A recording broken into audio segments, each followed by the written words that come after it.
ఇప్పుడు జగన్మోహన్ రెడ్డి గారు 2009 సెప్టెంబర్ 2వ తారీఖున రాజశేఖర రెడ్డి గారు చనిపోయిన రోజు నుంచి జగన్మోహన్ రెడ్డి గారు యుద్ధం ప్రకటించాడు.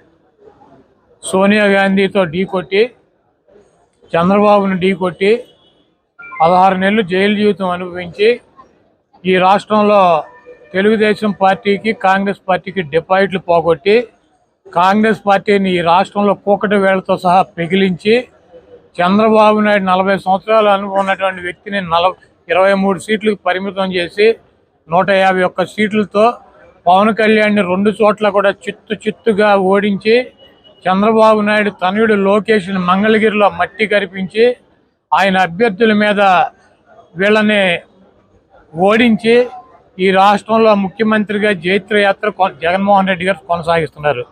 పవన్ కళ్యాణ్, చంద్రబాబు నాయుడు, లోకేష్ ఇప్పుడేమైనా యుద్ధ పేరు మోగించి, గంటలు మోగించి, పిల్లి మేడలో గంటలు కట్టుకొని చచ్చి ఉంటారు నిన్న మొన్న. జగన్మోహన్ రెడ్డి గారు 2009లోనే యుద్ధ పేరు మోగించాడు, సోనియా గాంధీని మట్టి కరిపించాడు, చంద్రబాబు నాయుడిని భూస్థాపితం చేశాడు, పవన్ కళ్యాణ్ 2 చోట్ల చిత్తుగా ఓడించాడు, పప్పు గారిని, లోకేష్ గారిని మంగళగిరిలో సమాధి చేశాడు. అది పరంపర కొనసాగుతూనే ఉంది. జగన్మోహన్ రెడ్డి గారు ఈరోజు యుద్ధ పేరు మోగించడం కాదు, 2009లోనే మోగించారు.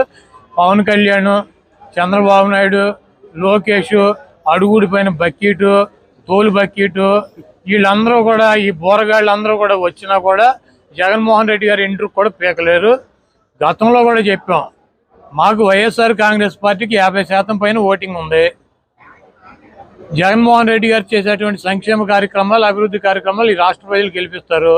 మిగిలినట్టు 50% బీజేపీకి 1%, కాంగ్రెస్కి 1%, పవన్ కళ్యాణ్కి 3%, చంద్రబాబుకి 40% ఇట్లా ఉంటాయి.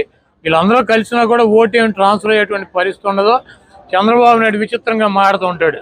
ఒక 420 నా కొడుకు అనమాటాడు చంద్రబాబు గారు అంటేనే ఆడు 420 గాడు. ఎందుకంటే జగన్మోహన్ రెడ్డి గారు అభ్యర్థులను మారుస్తున్నాడంట.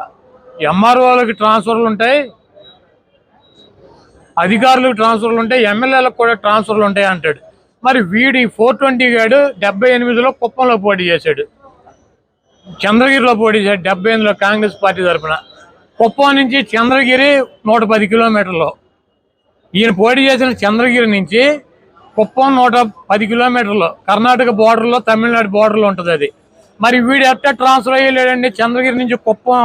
వీడు ఆఫీసరా, వీడు అధికారా, వీడు ఎమ్మెల్యేకి వెళ్ళలేదా?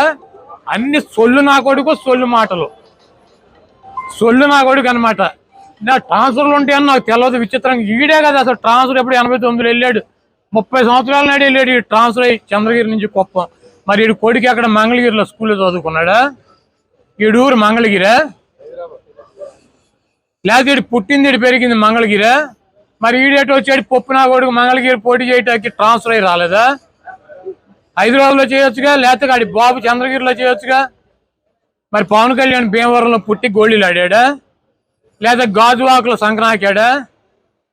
వీళ్ళు అసలు బాబు, కొడుకు, పార్ట్నర్, దత్తపుత్రుడు అందరూ కూడా వలస వెళ్ళి అక్కడెక్కడ పోటీ చేసేవాళ్ళే. వీళ్ళకంట ట్రాన్స్ఫర్లు ఉంటాయని తెలియదంట.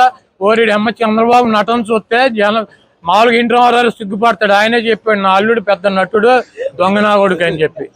కాబట్టి ఈ ట్రాన్స్ఫర్లు ఇవన్నీ పిట్ట కథలు, ఇవన్నీ చంద్రబాబు నాయుడు చెప్పినా కూడా నడవదు. చంద్రబాబు నాయుడు, పవన్ కళ్యాణ్, లోకేష్ నిన్న మొన్న యుద్ధం ప్రకటించారు. జగన్మోహన్ రెడ్డి గారు ఆల్రెడీ యుద్ధం ప్రకటించి 12 ఏళ్ళు అయింది. సోనియా గాంధీని మట్టి కరిపించాడు, చంద్రబాబు నాయుడిని పాపరం చేశాడు, పవన్ కళ్యాణ్ కనీసం ఎమ్మెల్యే కూడా చేయకుండా జరగకుండా చూశాడు. ఈరోజు చంద్రబాబు నాయుడు, పవన్ కళ్యాణ్, లోకేష్ మేము ఎమ్మెల్యేలకు గెలిస్తే చాలు, ప్రతిపక్షం వస్తే చాలు అని వాళ్ళు యుద్ధం చేస్తున్నారు. వాళ్ళు జగన్మోహన్ రెడ్డి గారితో యుద్ధం చేసేదేంటి?